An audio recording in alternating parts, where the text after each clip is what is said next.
In all, there are 11 magical schools that exist in the wizarding world. Now, for some strange reason, J.K. Rowling has decided to just not tell us the remaining 3 or where they're located. Now, a quick guess from me on the location of the 3 schools we don't know about will be China, Australia, and somewhere in the vicinity of Spain, Italy, or Portugal. Basically, somewhere in the Mediterranean. It doesn't look like we'll ever get the remaining names from JK, so we'll just focus on what we do have, the first 8. In today's video, I'm going to take you all through each school and some of their rules and traditions that they abide by. So let's kick it off with the obvious, and that's Hogwarts School of Witchcraft and Wizardry. Now, look guys, almost everyone knows about Hogwarts, so I'm not going to go through the entire history of the school, because it's literally just repeating what many of you already know. So I'll just go through some of the basic information. The school was founded by 4 incredibly powerful wizards and witches: Godric Gryffindor, Rowena Ravenclaw, Helga Hufflepuff, and Salazar Slytherin.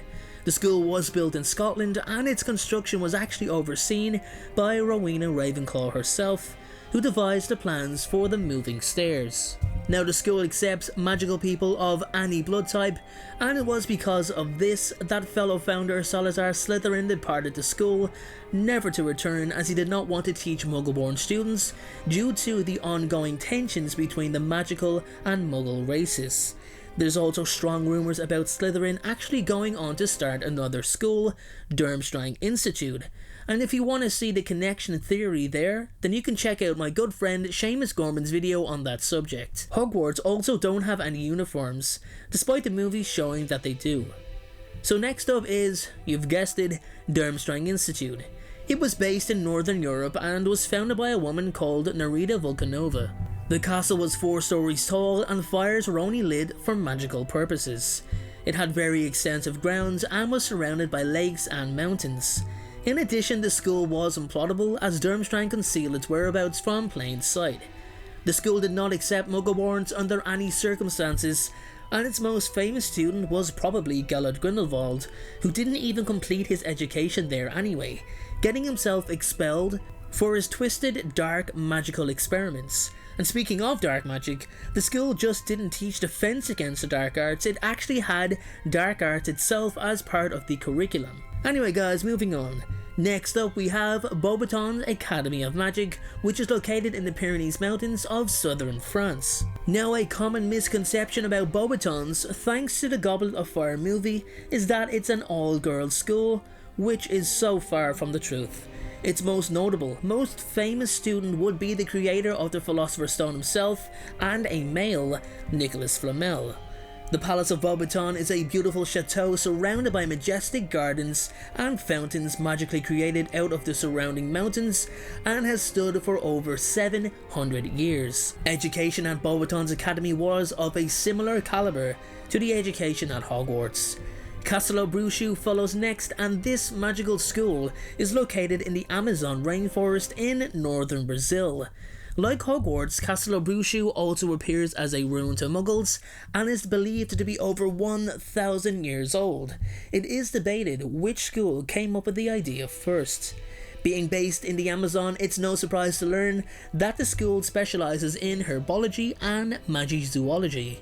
Castelo Branco also offers an excellent exchange program, which helped the school build a great relationship with Hogwarts amongst several other schools. Students at Castelo Branco wore bright green robes outlined by yellow line patterns, with red ring patterns on both of the upper sleeves, and yellow and blue triangular patterns in a stripe halfway up the hem with 2 tassels of the same colour attached to it.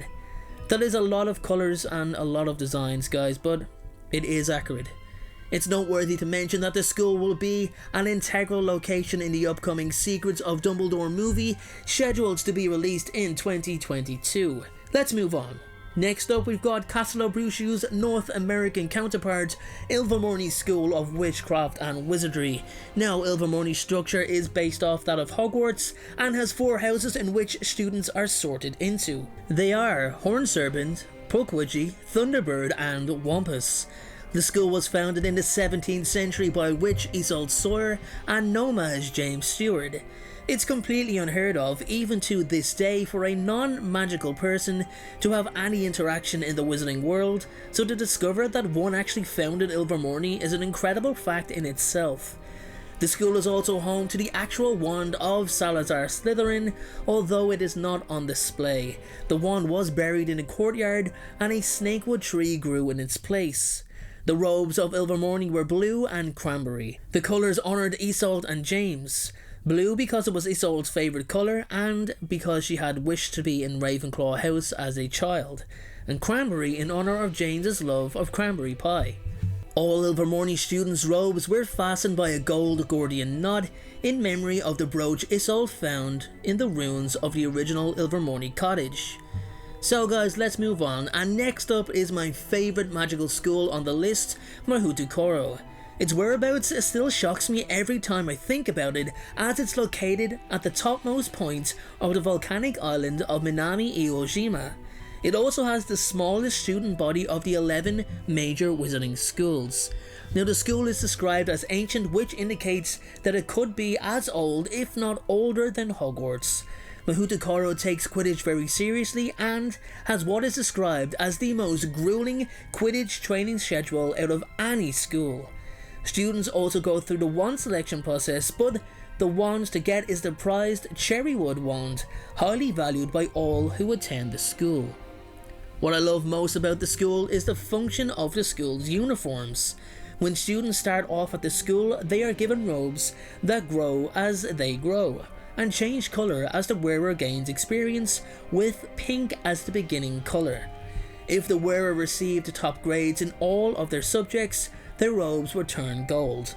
Any student who betrayed the Japanese wizarding code of conduct or practiced dark arts would result in their uniform turning white, which was a huge disgrace, and the student in question would be immediately expelled. Wagadu follows next, and like Mahutukoro is super interesting in my opinion, because it is in itself a great reflection of the school's culture.